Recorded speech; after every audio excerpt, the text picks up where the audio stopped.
ఇడ్లీ అయినా, దోస అయినా ఎలాంటి టిఫిన్స్‌లోకైనా గూడా రోజు పల్లి చట్నీ చేయాలంటే ఒక్కోసారి కొంచెం కష్టమే గదా! ఇలా ఒక్కసారి చేసి పెట్టుకోండి. నెల రోజుల వరకి నిల్వ ఉంటుంది. ఎలా చేసేయాలో చూసేద్దాం. ఫస్ట్ స్టవ్ పైన కడాయి పెట్టేసుకొని, టేబుల్ స్పూన్ ఆయిల్‌లో పల్లీలు ఒక కప్పు తీసుకుంటే, సగం కప్పు వరకి పుట్నాలు తీసుకొని, 7-8 వరకి ఎండుమిర్చి, కొద్దిగా కరివేపాకు కొంచెం ఫ్రై చేసుకున్న తర్వాత దీన్ని మిక్సీ జార్‌లోకి తీసుకోవాలి.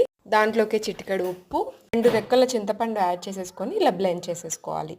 ఇప్పుడు ఇంకా మనం దీనికైతే పోపు పెట్టేసుకోవాలి. ఇంకా ఇలా పోపు పెట్టేసుకున్న తర్వాత మనం ముందు చేసి పెట్టిన పల్లి పొడిలో దీన్ని యాడ్ చేసేసుకొని మనకెప్పుడు చట్నీ కావాలంటే అప్పుడు దీంట్లో కొద్దిగా హాట్ వాటర్ యాడ్ చేసుకుంటే మనకి టేస్టీ పల్లి చట్నీ ప్రీమిక్స్ అనేది రెడీ అయిపోతుంది. ఇది నేను ఫుల్ వీడియో అయితే ఇక్కడ లింక్ చేస్తాను. ఒకసారి చెక్ చేసి ట్రై చేయండి. తప్పకుండా మీకు కూడా నచ్చుతుంది.